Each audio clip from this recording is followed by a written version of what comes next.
Hello YouTube, it's Hermit Writer.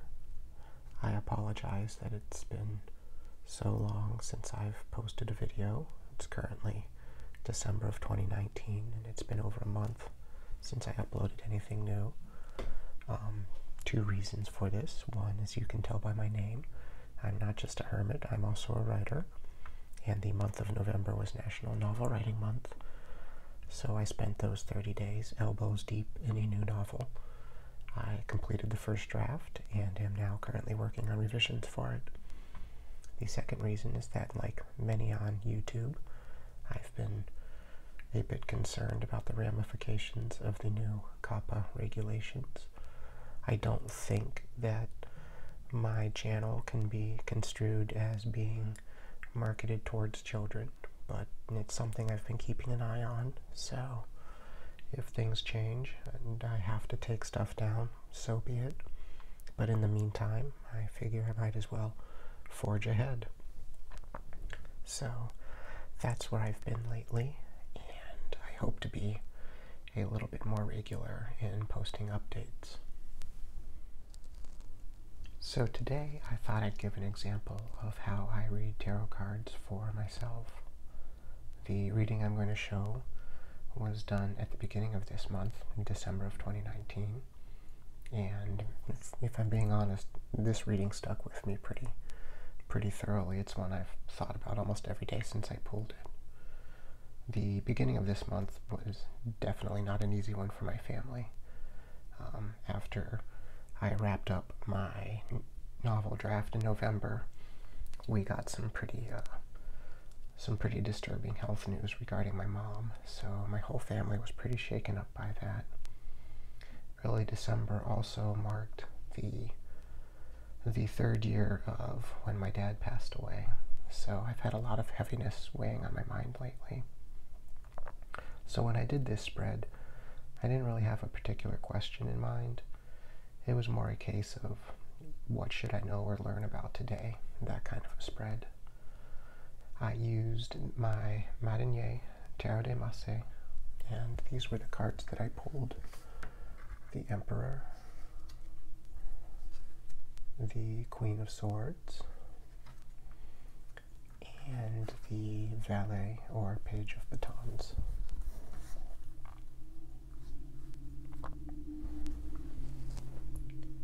So this spread, from the first card that I pulled, resonated with me, and that feeling just kind of grew with each card that I drew. I ended up taking a few minutes just to look at these three cards. I mean, they're beautiful cards. There also is just so many layers in these three cards. All of them have figures in them. Two of them are court cards, and I know a lot of people have difficulty relating to the court cards or interpreting them, so that was another reason I thought this spread would be worth going over with you all. And for me, these cards they really click together well. On the far left, we've got the Emperor, and immediately I connected this card with my dad. My dad was a rock for our family, always there to listen, offer counsel. And he was a good guy. He was just fun to be around. Almost as much as I miss going to him with problems or concerns, I also miss just playing games. We played chess and cards and other board games, and so those are the memories that I hang on to, and those are also the pieces that I miss the most. So the Emperor being on the far left, he's in the position that's often, if you're reading this as past, present, future, he would be in the position of the past. And the cold hard fact is that my dad did pass away, and it's been several years now since that happened. So another layer is that from the reader's perspective, the Emperor is looking to the left, which would be looking to the far past, looking at what's behind him, perhaps surveying everything that he's accomplished or what his legacy is. I don't know that my dad ever sat down and looked back on his legacy, but For those of us who were left behind, we certainly had plenty to talk about when it came to all that he'd seen and done and accomplished. This emperor's in a fairly relaxed position, and again, this relates to how I picture my dad, because he did a lot of good. He affected many people and made their lives better, and if anybody deserves a chance to just to rest and think about what he's done, that person would be my dad. The next card in the spread is the Queen of Swords, and this often represents the present in a past, present, future spread. And probably not any surprise that this card resonates strongly with me as representing my mom. She can be very Queen of Swords, but in the good sense of that card. She's very sharp, very intelligent, very quick-witted, so I have a lot of respect and love for my mom. And this card, I think, is a really good representation of her. The Queen is also looking to the reader's left, and she's almost looking at the back of the Emperor.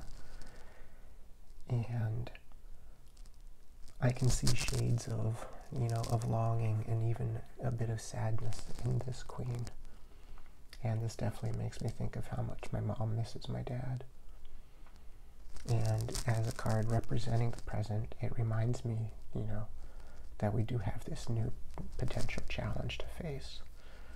And my worry is, of course, how my family and I will draw strength without having our rock, without having the stability of the Emperor, my dad, to lean on. My mom said that one of the hardest things for her going into these tests that she took recently was going in by herself, because my dad was always with her. That was something he was always there for whenever she needed, whenever she needed a partner for these kinds of challenges. This third card, the Valet, or the Page of Batons, represents, well, it's in the future position if you're doing past, present, and future. And I definitely see this card as representing me in this spread. I am quite a bit older than most people who are traditionally represented by pages or valets, but it still speaks to me. First and foremost, the page is looking to the reader, to the right of the reader's position, which means I'm going to use he because it's representing me, and my gender pronoun is he, but it can represent women as well. But in this case, it'll be a representation of me, so that's why I'm using he. He's looking to my right, the reader's right, which is looking towards the future. And as a writer and a creative type, I definitely resonate with the suit itself. The suit of batons can represent creativity, passion, all those sorts of things. So creative passion is something I definitely connect with. The page is also standing on pretty rocky terrain. This doesn't look very stable under his feet. So this mirrors, the uncertainty that I feel right now with our current circumstances. He's also standing behind this baton. He's got it in front of him, kind of like a shield. It's a bit too big for him, not easily wielded. So I can definitely relate to this, relate to the uncertainty that this page seems to be feeling, even the fear that he's feeling about what the future might hold. I also connect this card with the possibility that, eventually the future is very likely going to need to be faced. I'm going to need to face the future alone, or at least alone without my parents. So, that's the reality of things. And I'm going to have to learn to be, this type of rock that people can lean on, especially right now for my mom. She needs people there with her, and that's a role that the rest of my family and I can and should certainly be able to take up. She's been as much of a force for good as my dad was, so she definitely deserves that kind of support. I also see hope in this card. Even though the ground is rocky, the page is still standing upright. He may be leaning on his baton a little bit, sort of as a crutch, but he's upright and moving forward. And the earth isn't completely barren. You can see plant life there, and plant life there.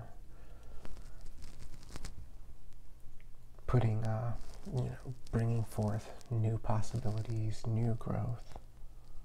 Even the baton itself, is green and vibrant.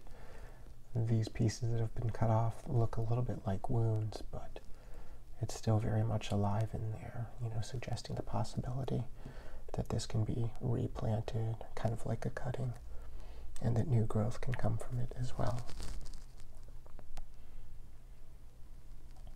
So I may not know what the future is going to hold, but I can take comfort in the legacy that my dad left behind. And I know that my mom is still drawing strength from him and his memory. And we may not know how things are going to progress with her diagnosis, but she's still here and still with us and still strong and vibrant, and that's something that shouldn't be taken for granted. And I should also make sure that as I move forward, I continue developing into someone who can be counted on, and I continue to tend to the gifts that I've been given so that I can leave things that other people can use when they might need a crutch. Creativity is a gift, and that is something that's worth sharing. And I've always believed that the books that I write and the stories that I write, not to toot my own horn too much, but there is value in the creative process, and that can be very healing for people, not just the people who are writing, but also the people who are reading the stories. So yeah, I hope this all has made some kind of sense. It's really hard putting out something so personal, putting that out into the open for people to, look at and make judgments on. But I thought this might be a good way to illustrate how tarot can be used to reflect our lives, our hopes, our worries, but still offer advice on what to do with those feelings and fears. So if you have any questions or comments about this reading, feel free to chime in the comments section below. I do offer tarot readings. I will put a link to my blog page that gives you contact information and pricing information, and if you'd like a reading from me, feel free to reach out that way as well. I thank you for taking the time to watch this and indulge me a little bit in my own self-reflection, and I hope you have a blessed day.